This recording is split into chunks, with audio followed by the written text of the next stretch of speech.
if God had not called me, probably I would be dead by now. One other thing has been a blessing to probably everybody on the trip at one time or another. They may have had the opportunity in the morning to go with Pastor Pierre. Across the highway, there's a mountain, and we climb up in the morning. And he makes it a practice every morning to go up there, and it might take about 20 minutes to get up there, 20, 25 minutes, and he hustles on the way up. It's kind of rocky and steep in some parts, but the view from up there is spectacular. And to be there at sunrise, it's unbelievable. You see the entire valley, and it's just a beautiful, quiet time. Everyone just kind of goes off in their own little section of the mountain, and it's a nice way to start the day. I know that sets the tone for Pastor Pierre's devotions, and I think really has been a source of great blessings to start his day off, connecting with the Lord and seeking his wisdom and guidance, because it's a big job.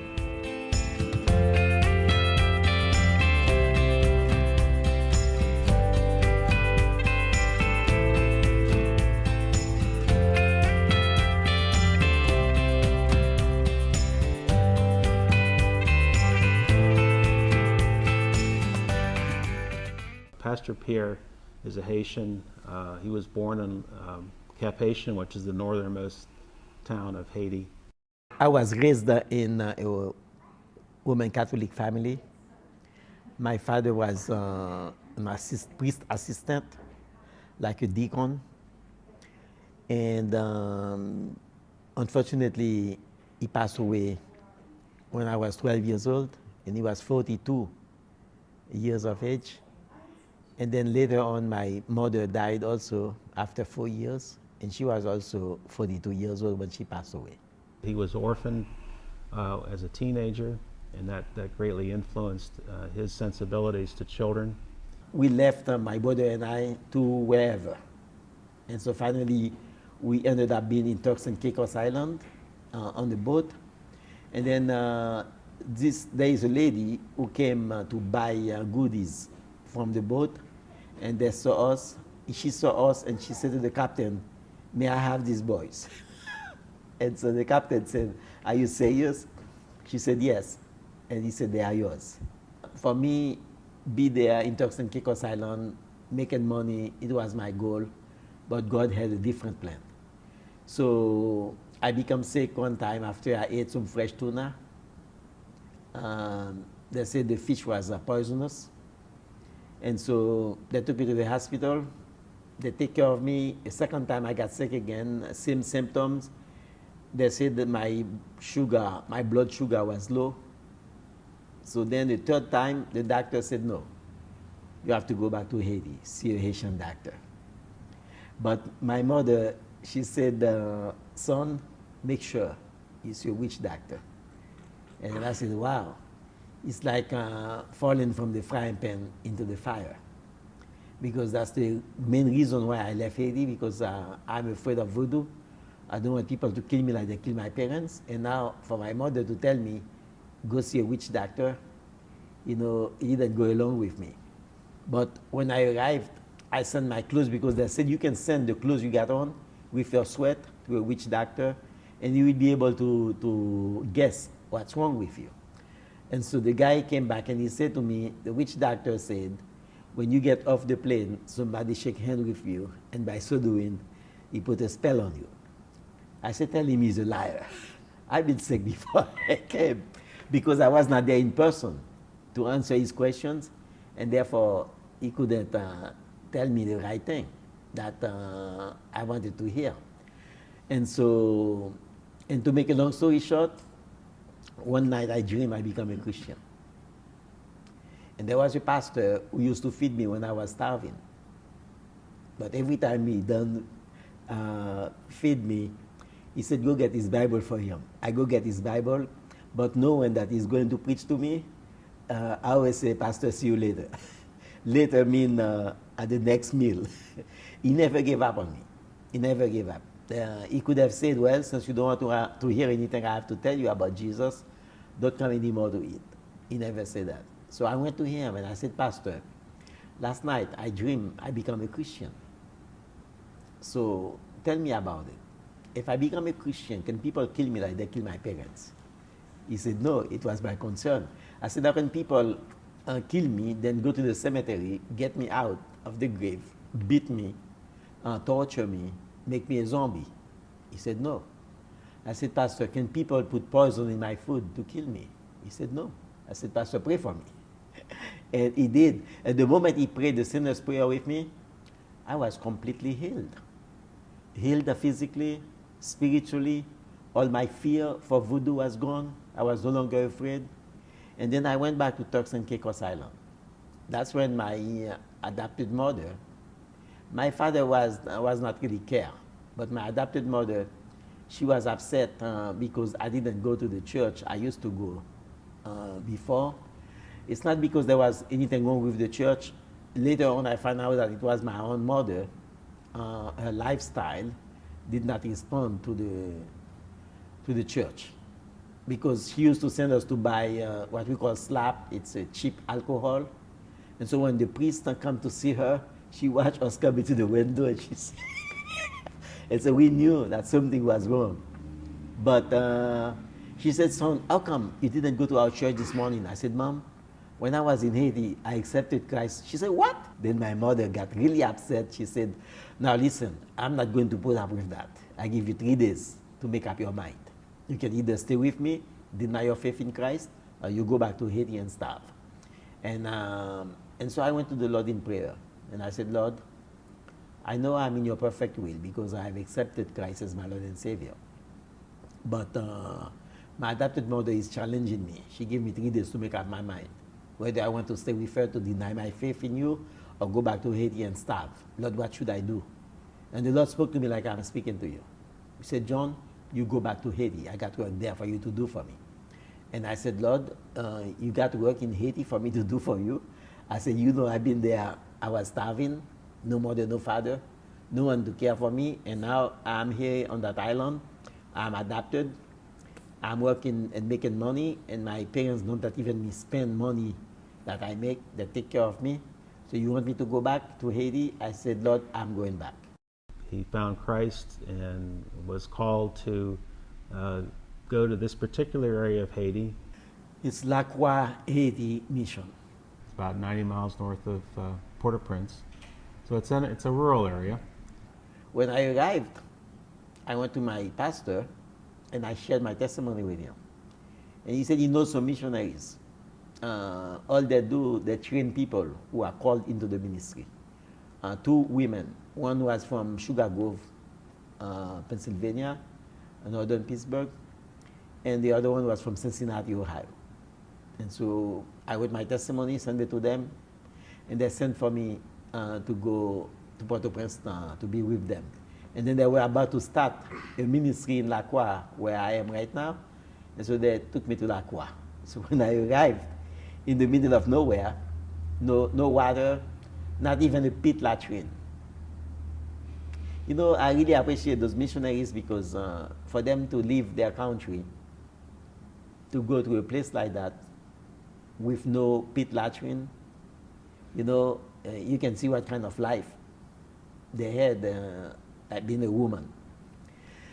And so when I arrived there and looked all around me and I said, Lord, is this the place you met? He said, yes. I said, Lord, those people are poor and I have no money. What can I do for them? He said, you don't need money. He said, all you need is to tell them about me. As they believe in me, their life will change along with their situation.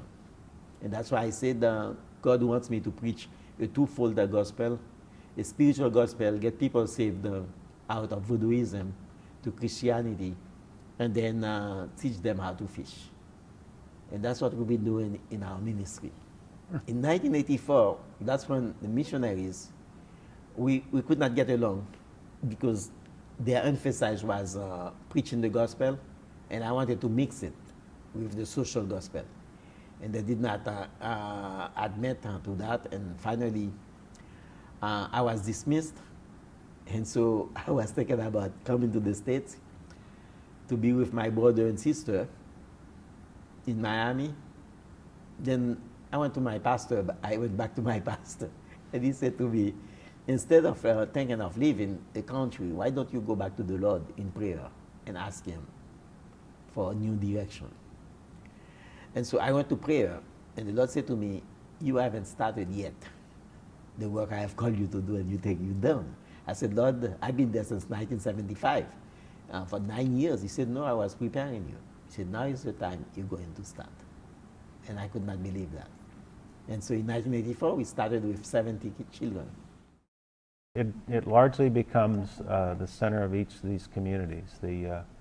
Not only the building structures, but it's the people as well. The pastors, particularly, and then sometimes the pastors are also educators. They don't necessarily have mayors and councils like we think of, but they do serve the purpose of community development. And the country just does not enjoy the kind of governmental services like we think of.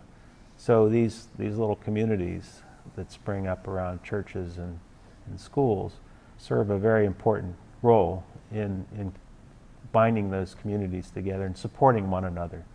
I mean, families certainly support each other, but this is an extended family. This is, the town centers aren't just family of blood relations, but it's also families helping other families. We went and get children who didn't go to school. Because I prayed and I said, Lord, how do you want me to start? And he said, go start a school for children who cannot afford to go to school. This is a Haitian mission, founded by Haitians, run by Haitians. We are supporters. One of the things that I like to say is when we go down year on year is we spend most of our time listening. You know, what are the needs? What are the concerns? Where are the priorities? And then we act on that. So certainly as we look forward to the future, this vocational program keeps cropping up as a definite need and as an area that needs to be supported. Initially, again, a lot of what we do is seed these things, both financially and physically, and then keep it going as best we can, or help as best we can to keep these things going. My first contact was some people in Indiana,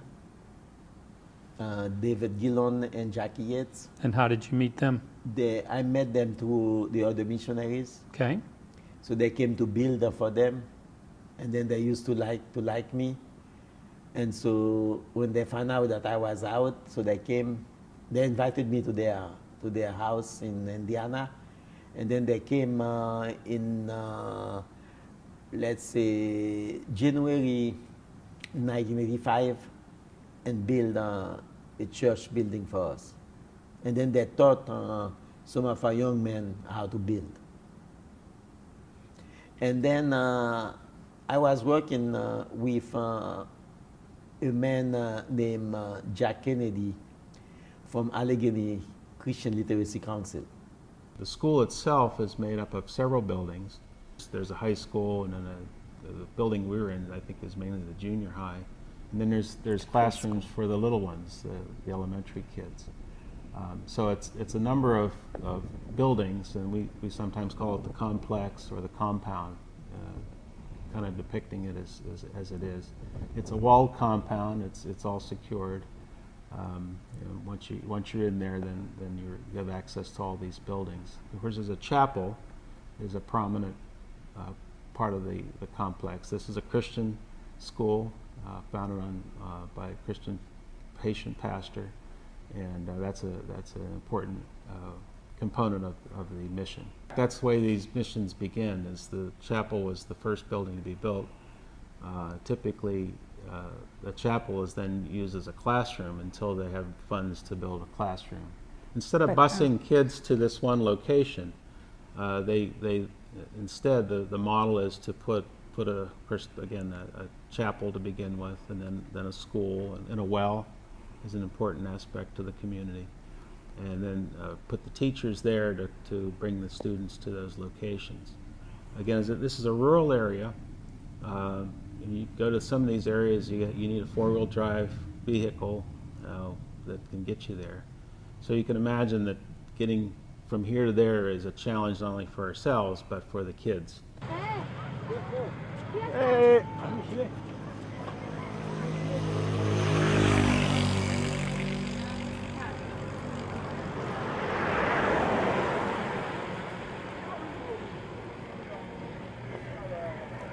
And Pastor Pierre insists that where aid is given, there's an expectation that there be a community contribution to that. One thing, we never ask our churches or friends to give us money. We just pray, because that's one thing I said to the Lord. I said, Lord, if you want me to do the ministry, you be the fundraiser. Well, to start with, there's about 40-some churches that support La Croix. And here in Pittsburgh alone, I think maybe 17 or 18. Right. Right here in Pittsburgh. So when we were thinking about supporting a mission in the Caribbean, it wasn't very difficult to encounter those that have already been involved with this mission at Thomas Presbyterian Church in Washington County. And they invited us to come with them on one of their trips. This was in 1998. And we went down. They were building, at that time, they were helping to build a clinic, which is a viable part of this mission as well. So there's a school, church, and a clinic. So yeah, like I said, it was 16 years ago that we got involved. And we go to this mission, we being, this trip was sponsored, if you will, or organized by Westminster Presbyterian Church. And we've done these trips, these annual 1 week or 2 week trips now for the last 16 years. We kind of book these trips a year in advance. Pastor Pierre has decided that 20 people is the upward limit. Often we, have maybe 13, 17, whatever. What's been nice for us is within the last 3 or 4 years, we have done these back-to-back weeks. So in Haiti, we get up early, like early birds. Because if we don't get up early to spend time in prayer, then by the time it's daylight, people come to you, and they come to you all day long. The other thing to make note of is that all the students and their families have to contribute to their education. In other words, this is not a 100% handout. There's certainly a help by the sponsorship program is a big component of helping them.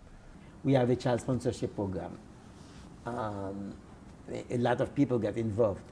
Some people are sponsoring 10 children, 12 children, $20 a month each, because that's how we feed them 1 meal a day, because most of them don't get anything to eat. So when I see children eat, I am happy. That's two of my greatest needs is money to buy food for the children and salaries for the teachers and workers. Recently, some cooks in our school come to me and said, Pastor Pierre, some children are coming here 3 times to get food. And I said, you know what? You talk to the wrong guy. Because after my mother and father died, I used to do the same thing when I went to school. So what can I say? I said, if they come several times, give them food. Because at home, they don't have anything. That's their only meal. And so it was my situation. And when I went through that time, I never knew if the Lord was preparing me for the ministry that I now have. But I thank God for His faithfulness. He support the ministry. He send money all the time. And when there is a need, I just call him. Since I get acquainted with the American people here, the ministry has grown.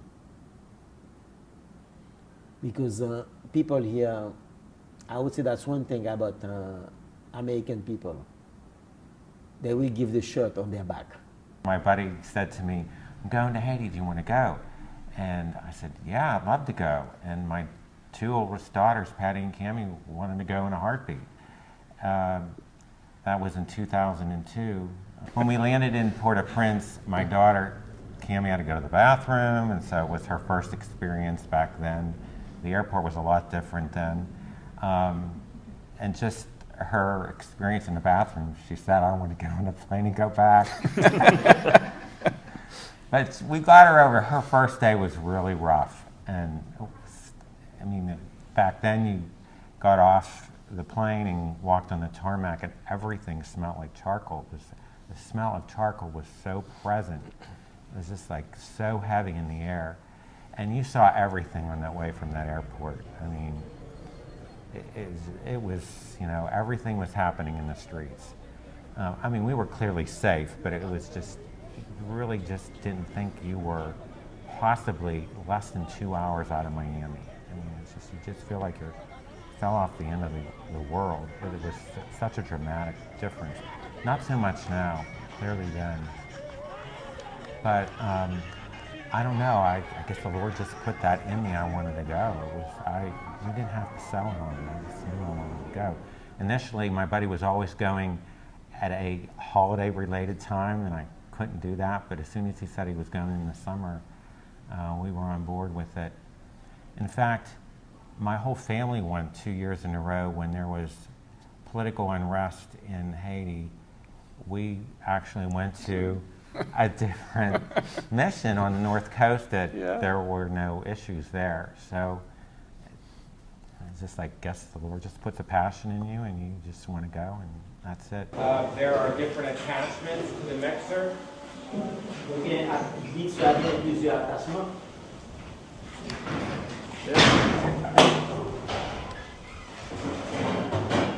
This is called a paddle.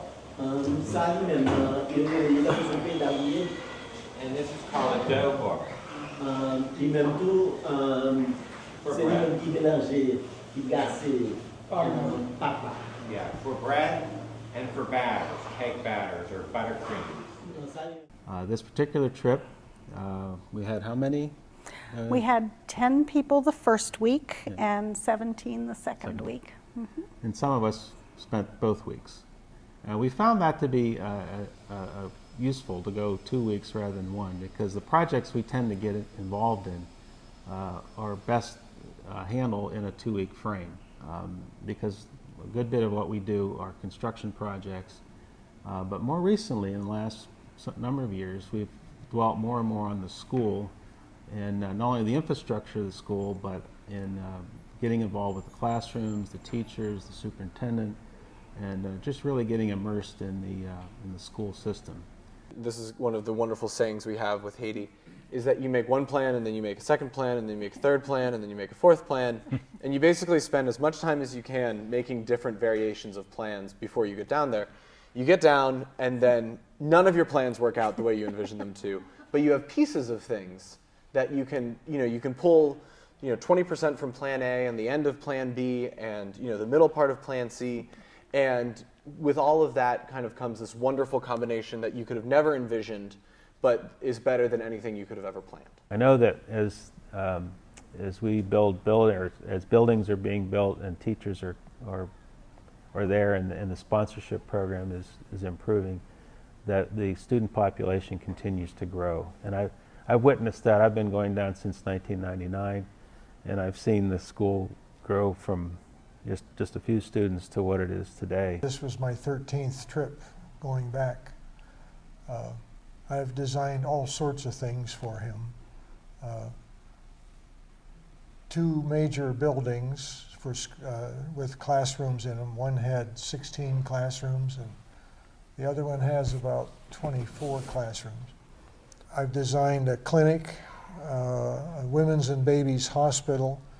So for the first time, a woman can come, have the baby, and stay the night. They usually walked home after they had their babies. That's standard for Haiti. Most of the heavy construction, the construction of the buildings, is done by the Haitian people. I do drawings that are usually freehand.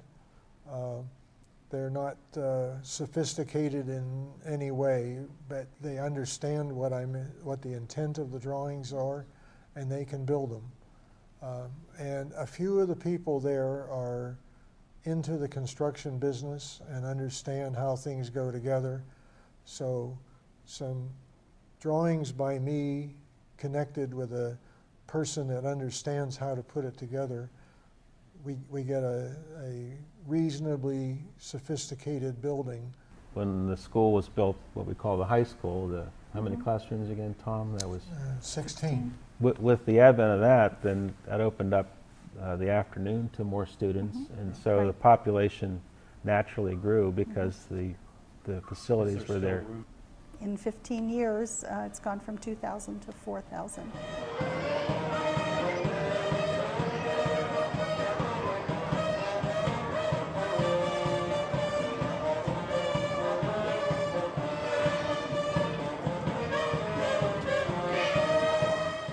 In order to become a teacher there is a credential that they have to gain, and a number of the graduates from the school system in La Croix have done that.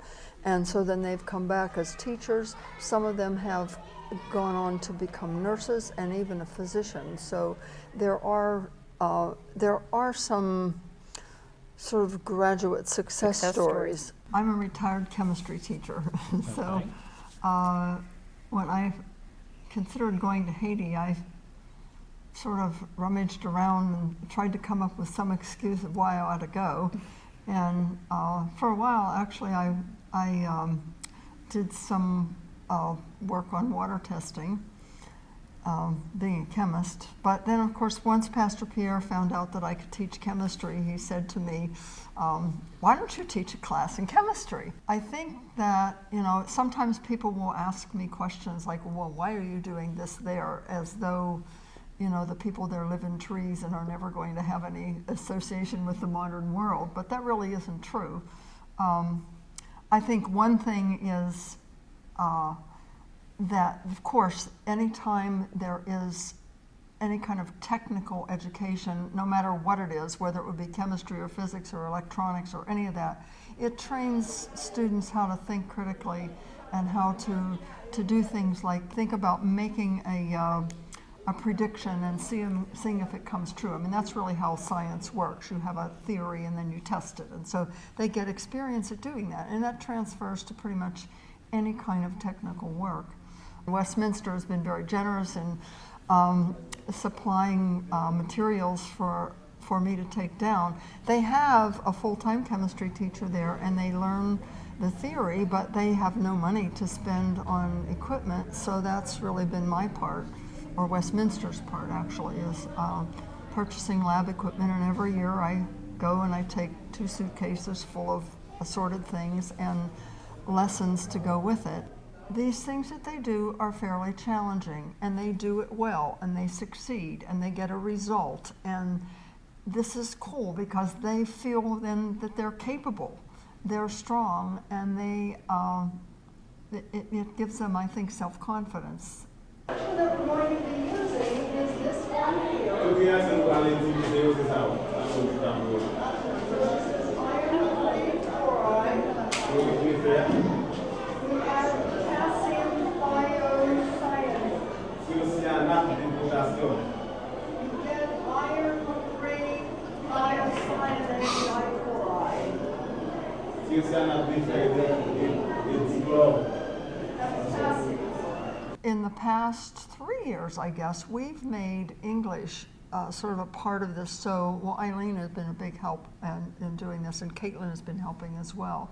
And what we try to do is at the beginning of the class, we think about what are the main terms that they would need to use. And then, they learn them in English. Now, we still have to have a translator, but at least they get some exposure to those terms. And it's a way of sort of reinforcing the fact that English is important there. And this is something I've kind of struggled with because I don't like the idea of us trying to say everybody has to be like Americans.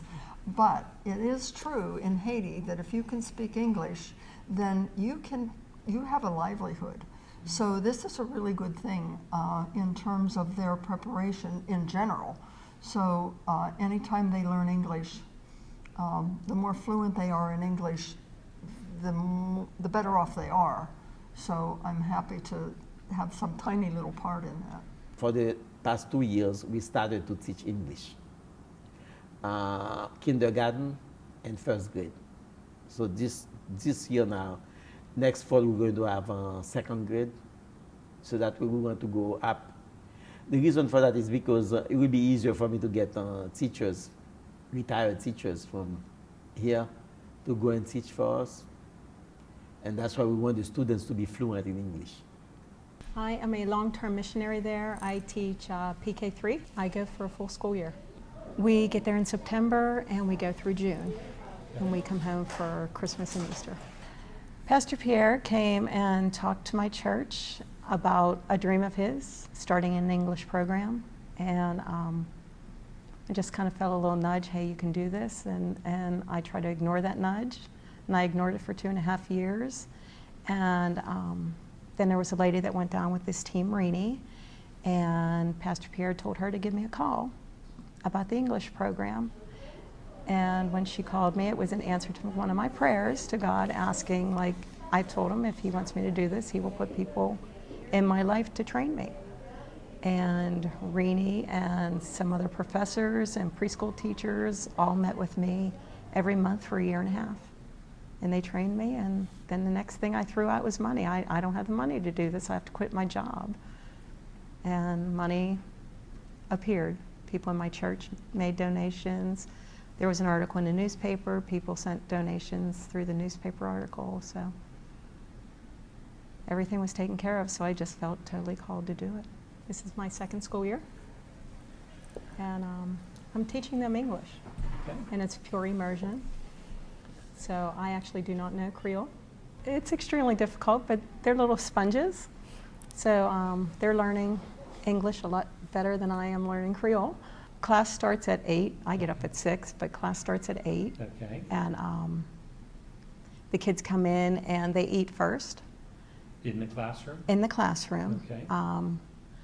The grain mill broke a couple years ago, so they used to get bread in the morning, but when the grain mill broke, they had to quit that. So now there's a little store right outside the compound, and they'll buy something there.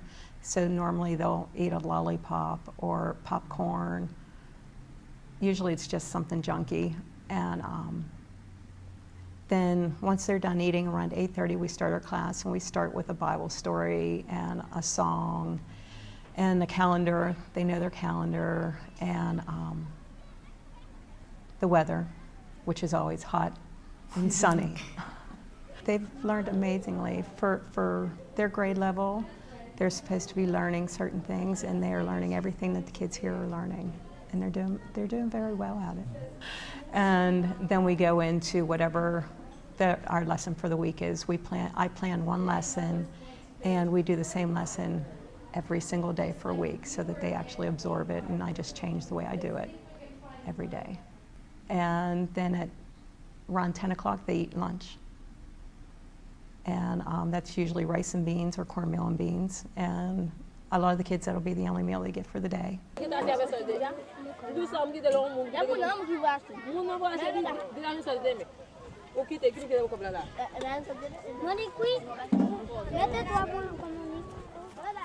And then after lunch, we finish up with a craft project or something like that, and then the kids go out and play.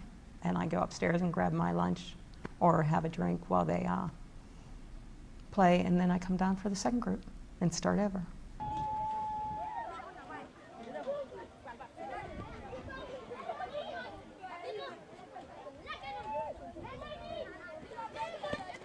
The plan is to start and every year add a grade, right? Right now it's kindergarten and first grade. Okay. Next year, we already have a teacher in line to take over the second grade class, and then hopefully that'll continue, and we'll get teachers, yeah. So today, you will have a chance to talk to them, talk with them, and show what you can do. what I really do there is work with the English club and the English in the classrooms, with the little kids and also in Bobby's class. And that's been really great because I get to do a little teaching again, and I miss it. I don't miss working, but I miss teaching and the kids. And I don't know that anybody has, well, Bobby sort of expressed, everybody's sort of expressed how exciting and thrilling it is to work with these kids. I just can't even tell you how hungry they are to learn, how much they overcome. They live in shacks, mud huts with corrugated tin roofs, outhouses, a cooking hut with animals running around and kids barefoot. I mean, I don't mean to overstate it, but they come to school perfectly groomed, hair in ribbons and barrettes and looking completely pressed and wonderful. And they don't even have pencils. I mean, if they have a pencil, they don't have a pencil sharpener. And they have hardly any books, and they have hardly any food. And yet they learn so much. They're learning so much all the time, and they work so hard at it without having electricity or running water. Mango too. Our favorite fruit is mango. I'm just overwhelmed by the amount of learning that they're doing and how dedicated they all are. And we're talking like 1,000 kids. I just don't see anybody texting in class or fooling around or causing trouble. It's just incredible how hard they work and how much they overcome and how much this mission is changing their lives. And there is also an after-school element to this. It's called the Bright Morning Star English Club, and it's older kids that come it's totally volunteer, and they come and they learn English together, and these kids are good. I mean, they can carry on a conversation, and it's working really well. Just saying it works doesn't make them convinced. So educating the kids is one of the things that we try to do. We went to a very small village, Taveline's home. Taveline is a student at the mission. She's how old? 17? Mm-hmm. Okay. And she invited us to her village. And so there was a group of us that went. And as part of the time that we were together, there were quite a few people from this village. And it's not a village with a main street or a downtown or a post office, just houses, a few houses. But she took us to where she lived. And she was very popular. She's a very bubbly, outgoing person, and loves English, loves to talk to us, loves to just have people around her, and she's a natural born leader. So she was surrounded by these kids, and I had taught her English the year before as part of the English club. So I was kind of teasing her. I said, Taveline, you know, these are all your kids. Now you're the teacher. Are you teaching them English? Are you keeping these kids with, practicing English since you know so much? And she said yes, and then she had the kids saying the different colors, kind of showing off the colors that they were wearing just to prove to me that they knew some English, and that was really fun. And all of a sudden, they broke into song. And the song they sang, two songs, one right after the other, were two hymns that we had taught them the year before. We had taught this English club, the English club students, about 60 or 70 of them, two hymns, and they performed them, they sang them, I shouldn't say performed, they sang them at the church service in front of the whole congregation. They sang these two songs in English. One is called Give Thanks, and one is called I Love You, Lord. And out of nowhere, she started singing these songs from a year before that she remembered and had taught the little kids, and they were all singing them together. So that was the high point of the trip for me. It's a great school. Yeah. And the kids work really hard. And they seem to love it. I work in a lot of the classrooms. We worked in the English club, and we played hangman with them, which they really liked. And if you went up, you got a piece of candy. So they all went up, and it helped them with their reading and their spelling. I worked in the chemistry class once, and that was a lot of fun. every afternoon, like both years I went, we'd go to the soccer field, and there was a group of guys who went from our church, and then a group of girls, and the guys ran a soccer clinic when we were there, and then the girls worked in the silk scarves. And so the guys would bring their friends that they made at the soccer place, and then we'd bring the girls, and then we'd all meet at the soccer field, and then by the end of the week we had like 50 kids like there, and we were all just playing soccer and basketball. What is your name? My name is Ray. What is your name? Schweitzer. Nice.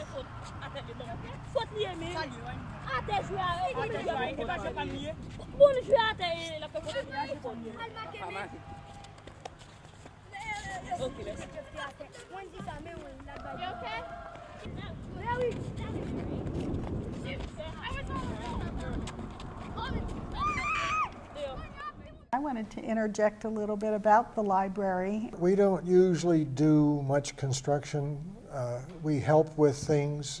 We helped with the library that we were working on this year. We built the shelves and desks and stools out of plywood, which we cut up and put together.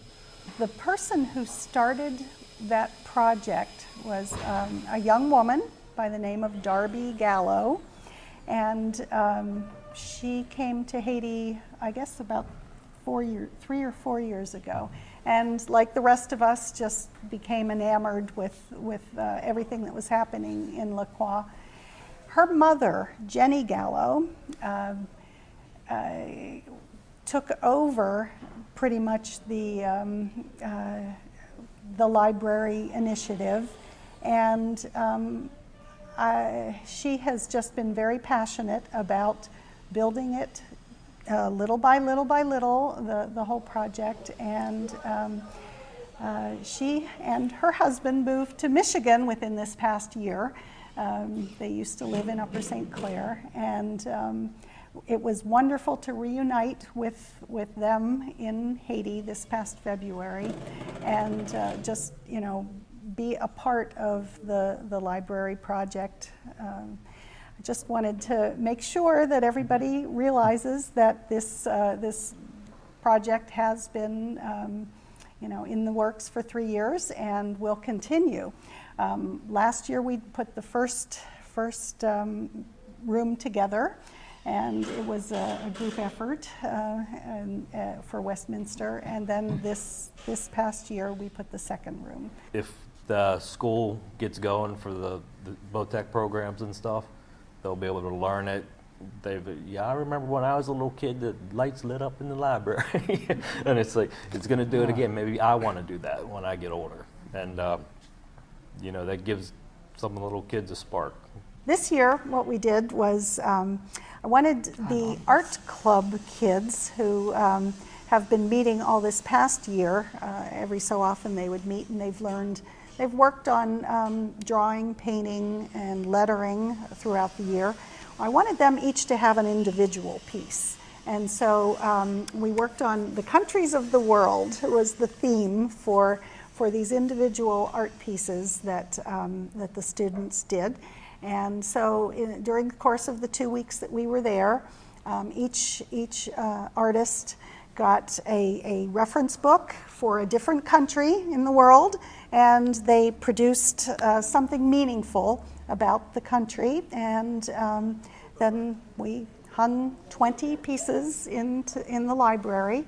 So yeah, we're very excited this year to have to engage a librarian, a Haitian librarian, and an anonymous donor here generously provided the funding for a year's salary for that librarian. So that has begun, and it's going to make all the difference, because now that instead of the students just being able to access the library when their teachers take them to the library, now there are set hours and they can come and go into the library.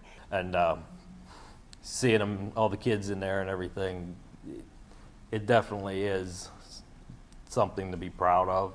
plus it is also something that you look at and say, I made these people's lives a little bit better.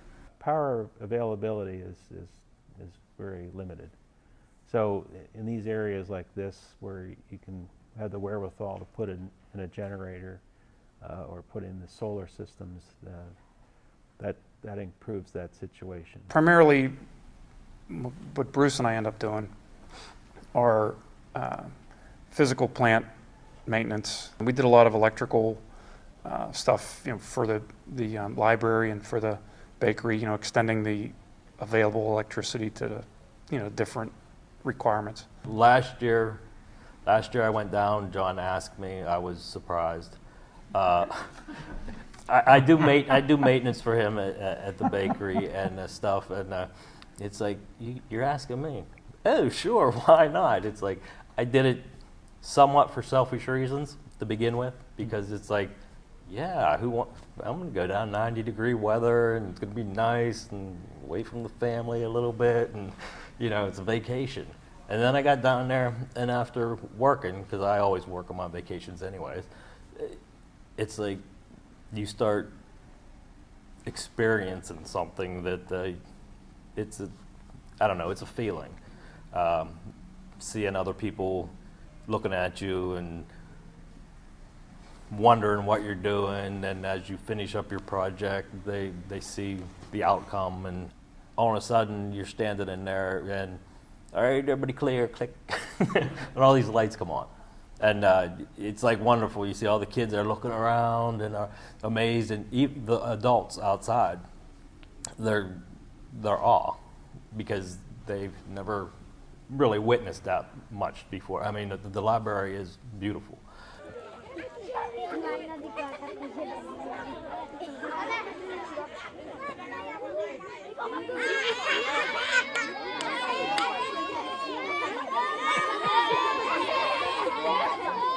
In the last 2 years, we've endeavored to increase the number of computers that are available. One of the classrooms in the school building that Tom talked about is dedicated as a computer lab, and there's probably about, at this point, 30 or so computers, but there's far more students than there are computers, and they're all ganged up on each of those machines. But we put that in this is the second year for that.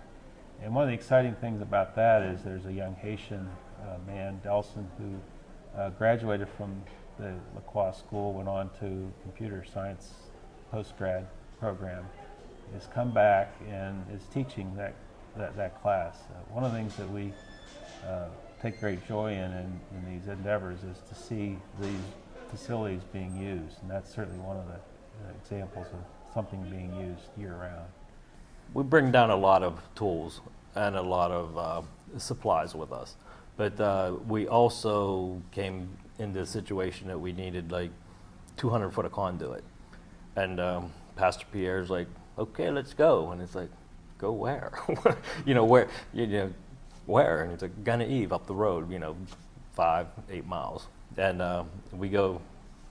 A couple of us jump in the truck and go up there, and it's like, there's a store there. It kind of run down. It all kind of looks tattered and stuff. And you go in there, it's like, whoa, it looks like Evie's Hardware.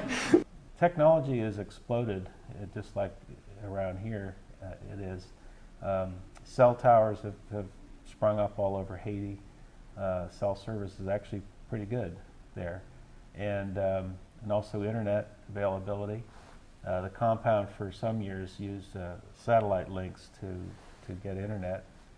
This past year, fiber optic was laid in so that they could connect to the internet through fiber optic, which is a much more reliable signal. One of the hopes as time progresses would be to have live streaming capabilities between there and here. The bandwidth isn't there just yet for that. But one thing I am doing on a daily basis is, in fact, on an hourly basis, I have a system that's reading data from the solar panels to give us a picture, a portrait of their power utilization. one of the things that's interesting about power is that you have to have a balance between the supply and the demand. And as time goes on, that demand continues to increase. With John's mixers that are down there now, that's another demand on that infrastructure, that grid. So anyway, we're doing what we can to architect this, if you will, in a proper and sensible way. My concentration the last couple of years ended up focusing on the bakery because Pastor Pierre told me a couple of years ago, hey, we have this church that donated a solar bakery or a solar oven. And so I went online to check it out, see what that was all about, because I had no clue. I never heard of it. I mean, in Pennsylvania, that's not something you're going to think about as solar baking. So with that, the first year that I went down with Westminster, it was just kind of checking it all out and finding out how they operated it, what their process was. And then, but this year, our focus was after we had some equipment shipped down, a 20-quart mixer, an 80-quart mixer, or a 60-quart, we decided to, change the production method a little bit.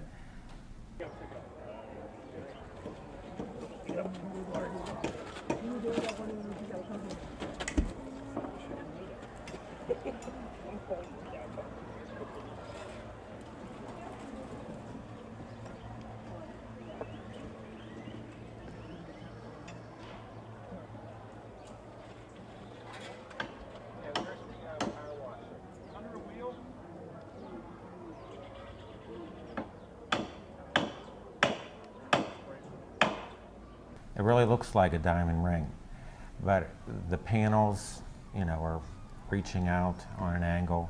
You can cook really anything in it or bake anything in it. Except brownies. Yeah, we found out the hard way. Anything that has a batter that's going to flow, no, because the shelf in it isn't level, because it's always tilting to the angle of the sun, especially in the winter. You don't think of it being winter, but it is winter down there, even though it's in the 90s. It's still the angle of the sun is not as high in the sky as it would be in the summer. So it's tilted and you're constantly adjusting it as the day goes by.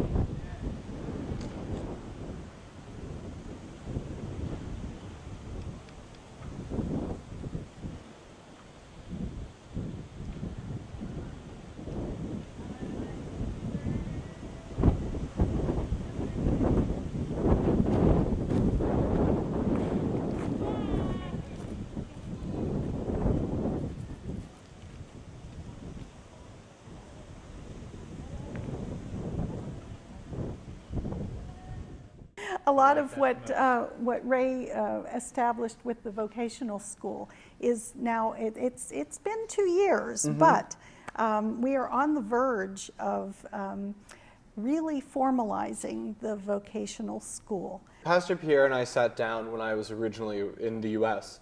and he talked about all of the vocations that he wanted, and he made kind of a list. They're beginning officially with sewing, tailoring, and computers, and so those are the kind of the ones that they're using to establish the school. They get curriculum at this point and begin with that, and then year by year, masonry is another one that's going to go into effect very soon after that.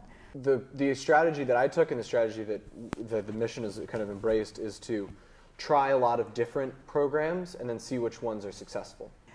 Beginning this September 2015, it will become, or the process will officially begin to have an accredited vocational school there.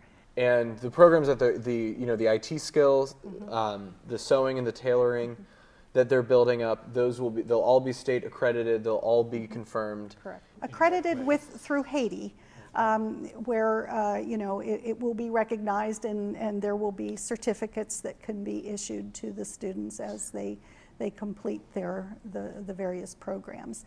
The teachers who actually, since the time that Ray was down there, have been volunteering their time to teach the students, and that's wonderful, but it's not sustainable. So what we wanted to do was find a way to establish this as a permanent, or the beginning of a permanent vocational school. Because I think we've said it, but I will say it again, that you know, a lot of the students don't make it all the way through the high school experience, and they have to leave for one reason or another. And what Pastor Pierre has recognized is that it is vital to their futures and the future of Haiti to provide vocational education. I planned for the vocational school. I thought I was going to be spending, you know, day and night working on the development of this vocational school, and I ended up spending some time on it, about 2 or 3 months, and then it was time for me to hand that back to the mission itself and to the people at the mission who kind of were able to own it. And then I was able to work on, you know, the GOAT program and the Sustainable Water Initiative. They have an awesome program there, and like I was saying, for only $20 a month you can sponsor a child, but it's more than that. You're sponsoring a family, because if that one child in that family gets help, or you get connected with that family, you know, you're helping out the whole family. You can buy a goat, and that gives that child the responsibility there to become accountable for caring for that. When that goat has its firstborn, then the mission gets one female offspring, so they can continue the program. People in the La Croix community don't have access to formal finance, or banks, the way that we consider them. So they don't have an account that their paycheck gets deposited in. They don't have a way to hold on to large sums of money. They can't hold on to large sums of cash. But they need to make large purchases. They need to make large, you know, cover large expenses. If their roof blows away in a storm or is affected, they have to make home repairs. They have to pay for school tuition. They have to pay for hospital stays. And so, because they don't have access to finance, to long-term formal finance, what they use is livestock. And so a family will have 2, 3, 4, 5, 6, 10, however many goats they have. And when they need to pay for school tuition, they will sell 1 or 2 of the goats, take the cash, use it to pay for school.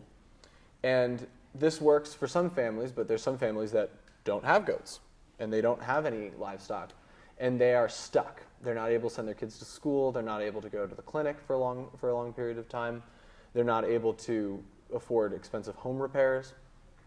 And so that was why we had livestock. Goats are great at surviving in the terrain that encompasses La Croix. They don't need to be fed, so they can just kind of live off of the scruff, that's, you know, the weeds that are growing around them, or whatever the natural organic matter is that the people aren't consuming. And goat is considered somewhat of a delicacy in Haiti, so there's always going to be a market for goat. So we priced it out to be about $60 a goat, and that covers the cost of the animal, and the cost of the truck to go and pick it up, and the administrative costs to make sure that it's distributed to a family. The family's identified. It's identified through this child sponsorship program. The hope from this program is that you would have, basically every family would have a small flock that would continue to reproduce and would continue to give them goats, you know, season after season. Back in 2007, as Bobby said, we were looking for a way to engage the young girls in a project, and then also find a way to earn some money back here in the States that could then go back to the mission in one way or another. And we came up with a way to have the girls hand paint silk scarves. A group of young girls each week have learned how to do these. The name of the group is La Femme de la Croix.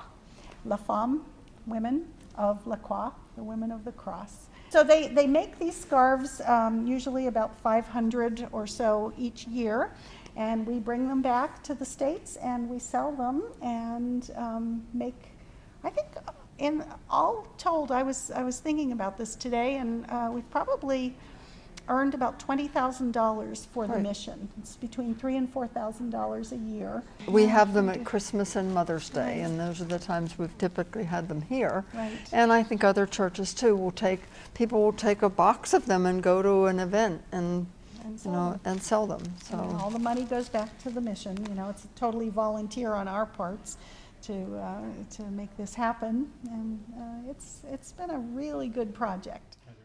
America is blessed, and I thank God they still have eyes on America because of their compassion for others. There's a lot more to the mission too than just the school, the chapel, and the clinic.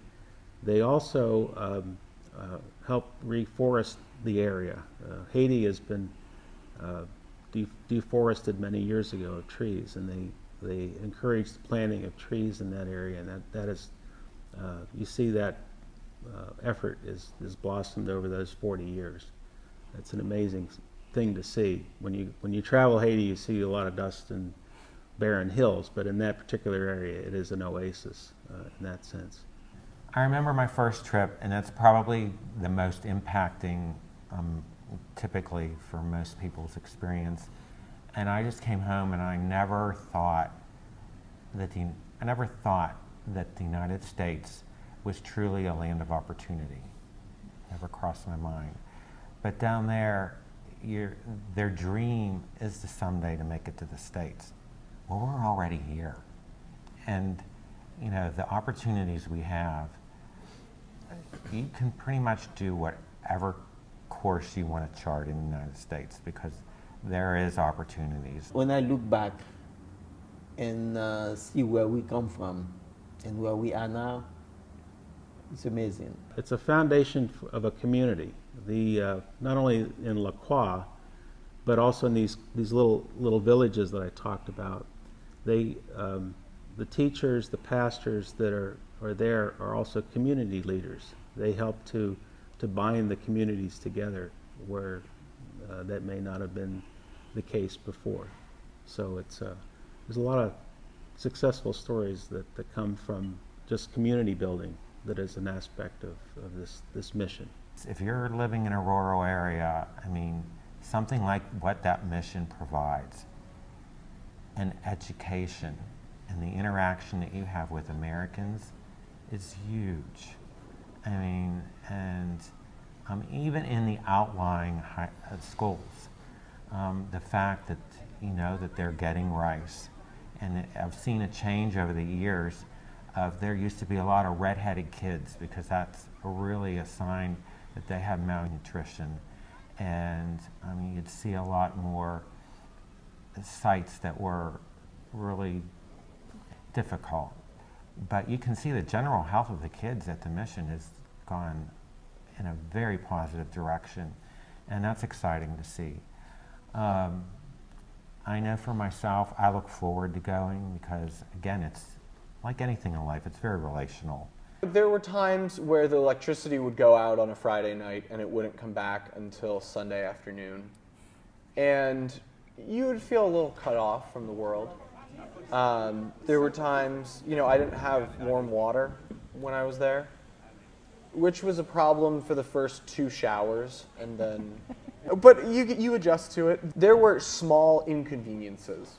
There were, you know, big bugs that would come into my room at night, but in all honesty, it was a wonderful experience, and I have absolutely no issue. You know, I had a wonderful time. It's a very, very fulfilling 2 weeks, from early morning until late at night.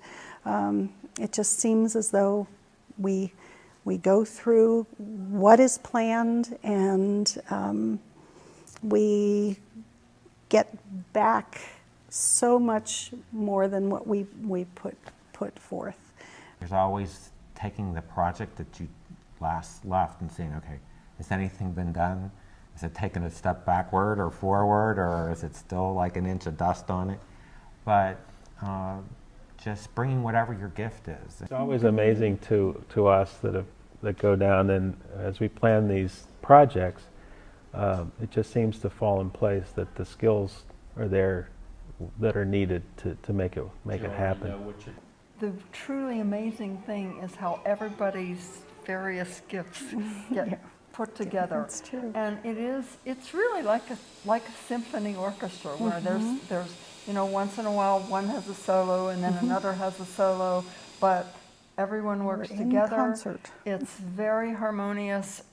I really can't think of any issues, and people have very diverse gifts, and they yet are brought together to do this mission, and I think it's amazing. That's the time that we're down there. There's so much that happens prior to, and then there's so much that we bring back and begin working for the next year. It's become a very, very large part of my life, and I believe most of the people who have become involved. We're physically there a week or two a year, but we're there, our hearts are there all the time, and we're in constant communication with the mission and what's going on. Feels like you're close friends with them, which is weird because you're only with them for 2 weeks, but there's just something about it. Everybody's tried to explain it, and it's really hard. We go with great joy, and we can't wait year on year to get back and be with our friends. We really truly call them our friends. It's hard to describe how much we enjoy being there and being with the people. So do you think, what is the best to do? The best thing to do? Send money, build buildings, send life stores? I said all those are good, but when you go, it means so much. I gotta help Bruce out.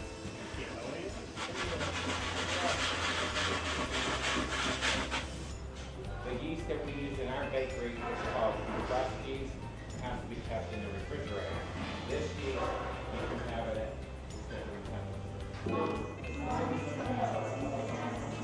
What time is it?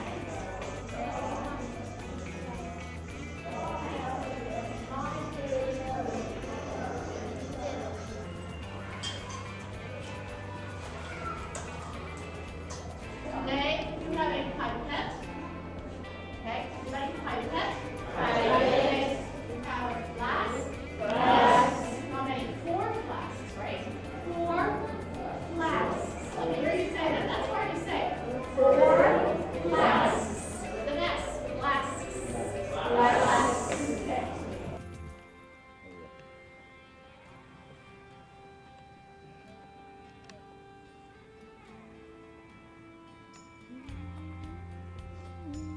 I want to thank everyone for watching. This has been an amazing story, very heartfelt love and compassion that these people have for the country of Haiti and their town. I hope everyone enjoyed it, and I want everyone to take something back from this story and know that any little bit that they could do to help. These people go every year, at least once a year, if not more. So what I want everyone to do is just, open up your wallets, do it. I tell you what, I'm going to buy the first goat, John. So take that for your group. I want to buy a goat for these people, and anything you could do to help. So, get in touch and help them out. Thank you very much for watching.